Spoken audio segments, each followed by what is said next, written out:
इस पुष्ट को अग्नि को समर्पित करो। कर्ता का विसर्जन जलाने वाले को भी उसी अग्नि में विसर्जित करो। इच्छा का निश्शेषण जलाने की इच्छा को भी भस्म करो।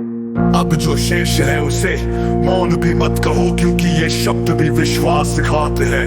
अंतिम पंक्तियां पढ़ते ही भस्म कर दे। शिरोमणि रामपाल सैनी नाम का कोई जन्म नहीं हुआ। यहाँ लिखा प्रत्येक अक्षर झूठ है।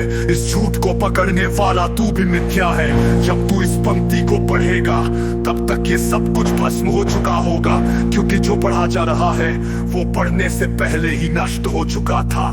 अब जलाने को कुछ बचा नहीं। इस झूठ को पकड़ने वाला तू भी मिथ्या है। जब तू इस पंक्ति को पढ़ेगा तब तक ये सब कुछ भस्म हो चुका होगा, क्योंकि जो पढ़ा जा रहा है वो पढ़ने से पहले ही नष्ट हो चुका था। अब जलाने को कुछ बचा नहीं, क्योंकि जलाने वाला भी कभी अस्तित्वहीन था। केवल वही है जो इस पंक्ति के अस्तित्व में आने से पूर्व भी था। नामहीन, रूपहीन, गुणहीन। इसके पश्चात कोई शब्द नहीं, कोई विचार नहीं, कोई शिरोमणि नहीं, कोई तू नहीं। केवल वह जिसे जानने का प्रयास करना भी उसका अपमान है। यदि अब भी तुझे कुछ चाहिए तो जान ले, तू ही वो अंतिम बाधा है जिसे विसर्जित करना शेष है। शिरोमणि रामपाल सैनी का निश्शेष मौन, पाल सैनी का निश्शेष मौन।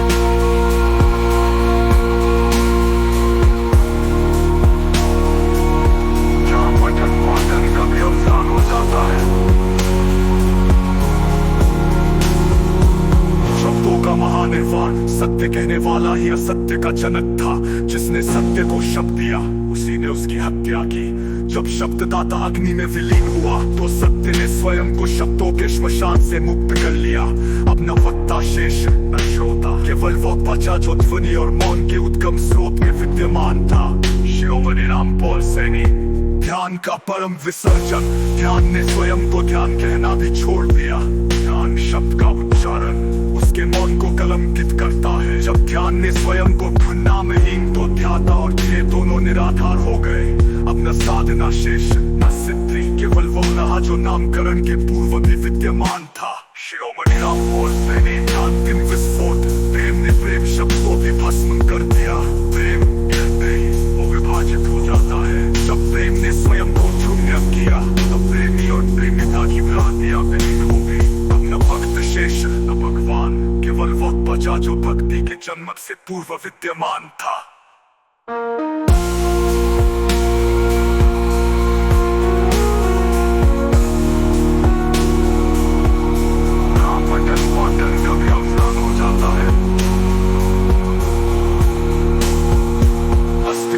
अंतिम प्रलय वो कहने का साहस भी मिथ्या सिद्ध हुआ। मैं शब्द का उच्चारण अज्ञान का प्रथम पाठ है। जब उच्चारणकर्ता ने स्वयं को दग्धाग्नि में भेंट किया तो हुआ और नहीं हो दोनों धुआं बन गए। अब न भोक्ता शेष न भोग्य, केवल वह बचा जो भोग के जन्म से पूर्व विद्यमान था।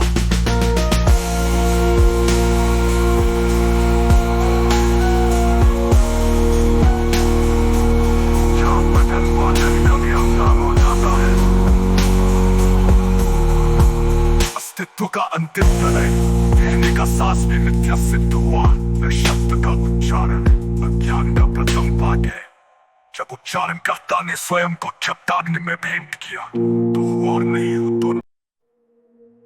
इस पुष्ट को